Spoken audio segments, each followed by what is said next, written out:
দর্শক, এই মুহূর্তে সচিবালয়ে আছেন বিশেষ প্রতিনিধি মুহিবুল্লাহ মুহিব। সরাসরি যুক্ত হচ্ছি তার সাথে।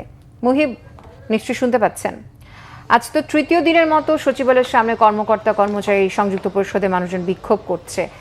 এখন কি অবস্থা বিক্ষোভের? এখন তারা কি বলছে? তাদের কারোর সাথে কথা হচ্ছে কিনা? কর্মসূচির সার্বিক পরিস্থিতি আমাদের জানাবেন।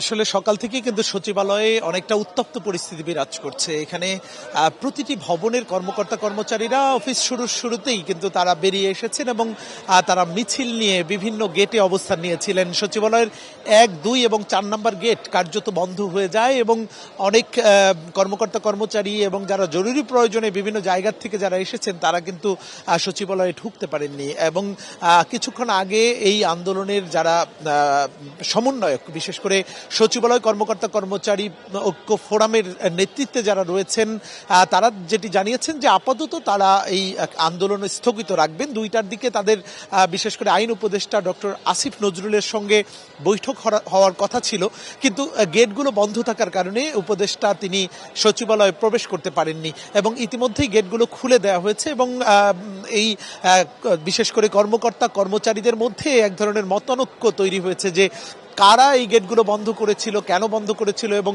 যারা সমন্বয়ক তাদের সঙ্গে পরামর্শ না করেই কেন এটি করা হয়েছে, সে ধরনের আলাপ আলোচনা আমরা দেখছি। এবং কার্যত যেই 2টার দিকে আইন উপদেষ্টার সঙ্গে যেই বৈঠকটি হওয়ার কথা ছিল, আইন উপদেষ্টা সচিবালয়ে না আসতে পারার কারণে, অর্থাৎ গেট বন্ধ থাকার কারণে তিনি ফিরে গেছেন, যে কারণে সেই বৈঠকটি কিন্তু এখনই শুরু হচ্ছে না।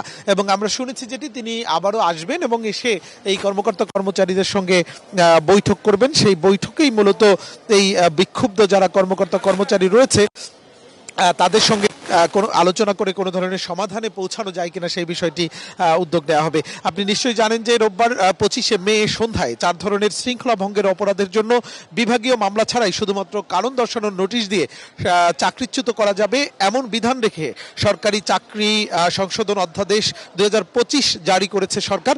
জানা গেছে যে 2018 সালে সরকারি চাকরি আইন সংশোধনে অধ্যাদেশের খসড়া নিয়ে ক্ষুব্ধ সব পর্যায়ের কর্মকর্তা কর্মচারীরা, কারণ অধ্যাদেশের খসড়ায় শৃঙ্খলা বিঘ্নিত, কর্তব্য সম্পাদনে বাধা, ছুটি ছাড়া কর্মে অনুপস্থিত, কর্তব্য পালন না করার জন্য উস্কানির জন্য কোনো ধরনের আত্মপক্ষ সমর্থনের সুযোগ না দিয়ে সরকারি চাকরিচ্যুতির যে বিধান সেটি যুক্ত করা হয়েছে। এবং যে কারণেই ফুসে উঠেছে এখানকার কর্মকর্তা কর্মচারীরা, তারা যেটি বলছেন যে অন্তত আত্মপক্ষ সমর্থনের সুযোগ দেওয়া উচিত এবং যাতে আদালতে শরণাপন্ন হতে পারেন সেই সুযোগটা অন্তত এই প্রবিধানে সংযুক্ত করা উচিত। এবং তারা বলছেন যে যদি সমাধানে পৌঁছতে না পারেন এবং এই আইনটিকে কালো আইন আখ্যা দিয়ে এটি বাতিল করা না হলে তাদের যে প্রতিদিনের মতো কর্মসূচি সেটি আগামীকালও অব্যাহত রাখার কথা জানিয়েছেন তারা। তো তিনাই ছিল আমার কাছে। ধন্যবাদ আপনাকে।